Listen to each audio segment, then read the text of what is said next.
You know, I sometimes have to stop recording to powder my face. Black skin is oily and crazy. That's why they say black don't crack. Let's be real. Okay, so you've applied for a job, your resumes are in the can, you've answered a lot of emails, prioritized some goals, you've done such a great job with your time management that you actually have some free time. You could just sit in front of the TV, listen to some CDs, but seriously, who listens to CDs? I often do. You could give yourself a mani-pedi and just sit on a raft out in your parents' pool, because that's probably where you live. Or you could get proactive with your time and get a hobby. When we were children, you just go to your parents and they stick you into soccer, they make you try ballet, and you're like, oh my gosh, I don't want to learn how to sew. Don't put me in a singer sewing class, Mom. To this day, I really wish I had taken that sewing class. Just because we're not kids anymore doesn't mean we don't need recess. But now as adults, we have to figure out what we want to do with our time. Get a hobby, join a club. Just because you're unemployed doesn't mean you don't deserve a hobby. I started a hobby. I started these videos. What did we say yesterday? All work and no play makes you single, wedding obsessed, and weird. Oh,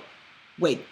All work and no play makes you friendless, homely, and weird. You need to have some hobbies so you have things to do with your time. My older brother started a hobby. He actually designs t-shirts. Oh, fancy that. I'm wearing a shirt he designed. Coincidence? What kind of hobbies are the hobbies to have? Just like there are genres of books, there are genres of hobbies. Arts and crafts, basket weaving, painting. I just painted this. Musical theater, create your own anything. Sports, join a dance club, but maybe not a nightclub dance club because that's gross. I do not need Sausage Fest 2011 sliding against my back cheeks. Basketball, racquetball, foosball, anything with the word ball at the end, tennis ball.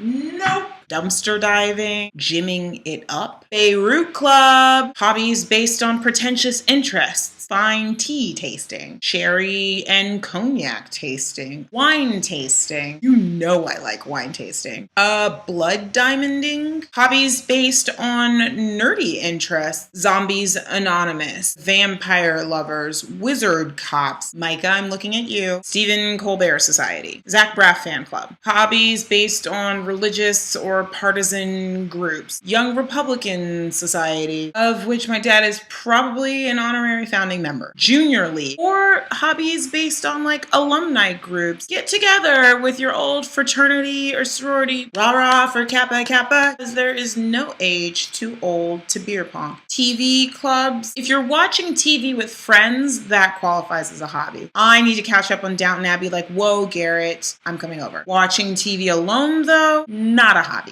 I watch a lot of TV alone. It's debatable. A music club, Sarah McLachlan fan club, Childish Gambino fan club, No Love for Coldplay Society. Sorry, Goop. Clubs based on your love for celebrities whose first names start with J. Joel McHale fan club, Justin Timberlake fan club, JGL fan club. If you don't know what JGL stands for, you're not in the club. Joseph Gordon-Levitt. That's our theme song. Second verse, same as first. You do need some hobbies that you participate in alone. Masturbation doesn't count.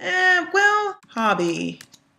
An activity done regularly in one's leisure time for pleasure. Okay, masturbation is a hobby. It's the dictionary that said that. Then again, Webster's says that lol is a word now. You're failing me, Dick. Hence the need to engage in hobbies. Get it? Get it? Can't find a club? Start a club. Start a blog. Start a photo collage. You could start a YouTube channel. Start a cupcake club. If you're starting a club that only has you as a member and all you do is eat, I don't think that's a club. I think that's a sign of a problem. It can be hard when you move to a new city. NYC, LA, SF, the big D, and you want to make friends. Using a hobby as a way to make those friends is an easy in because you already know you have something in common. I moved to LA from Paris, and so I joined a French Francophile club, and we would get together and speak in French. It was all fine and super, as the French say, until I got sort of French stalked by some weird faux Frenchman with one arm and half his hair missing. If only I had dated him, we would have French children now. Not everybody lives in a big city. You have to create your own fun. So go. Do it. Stay social, my friends.